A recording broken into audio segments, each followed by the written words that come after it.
Now, President Cyril Ramaphosa isn't going down without a fight regarding the Section 89 panel report looking into the robbery at his Phala Phala game farm in Limpopo in 2020.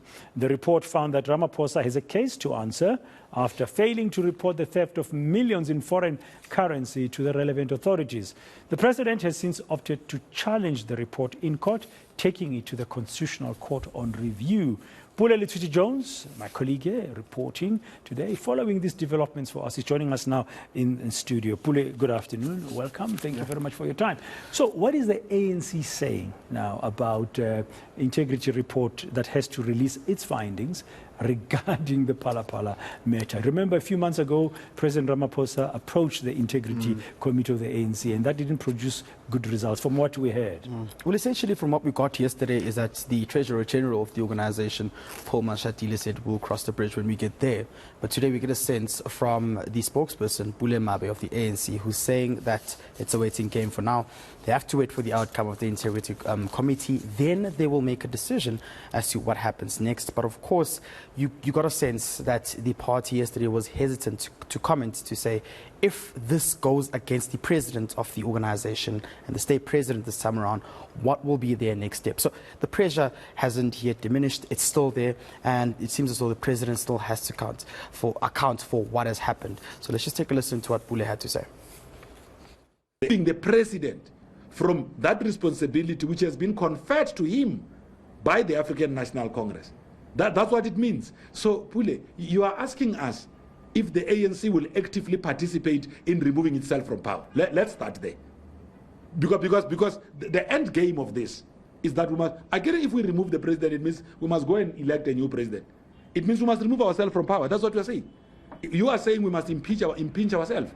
You are saying ANC, Section 89 is didn't change. That's what you are saying. So I'm just saying there is no political. If we make it so easy to imagine if we made it so easy for the president to be removed from positions of responsibility, what will happen?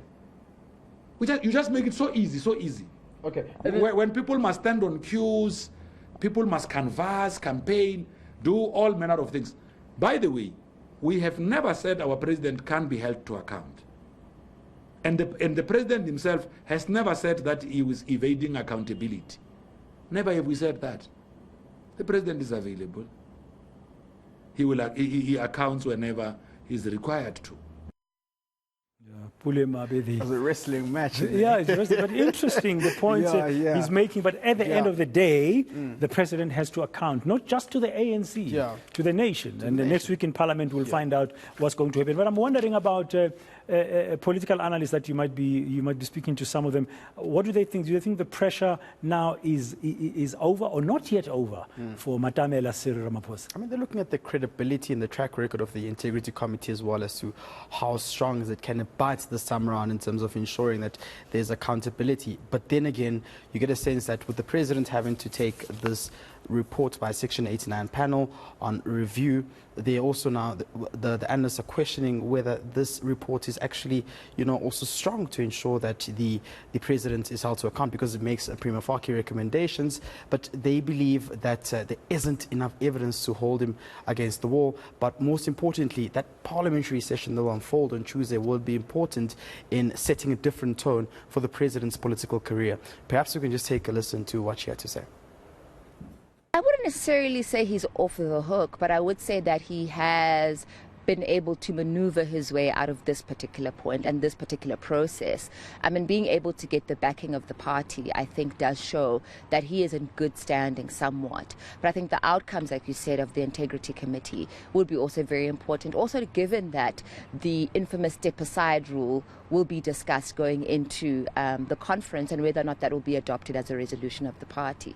And I think the test of the committee will be very important to say what are the measures and the tests that they will use to be able to adjudicate this matter and to determine whether or not the current president of the party is still fit to lead the party. But I think what is also important is that the president of the country is using the courts now to be able to determine whether or not he has the trust of if he'll be able to win over the trust of the citizen yet again. So the judiciary is now coming in to sort of play the role of rehabilitating the president. Should they find that this particular report has erred on the side of judgment and the application of the law, this will then give credibility to the president and hopefully restore the faith that he has with the people of the country. And of course, the inverse of that would be if out of this review we find that the review suggests that the outcomes of the panel were indeed correct, this also then poses challenges and questions to what does this mean then for the Republic, and what does it mean as well for the stance that Parliament is going to take in relation to not only the review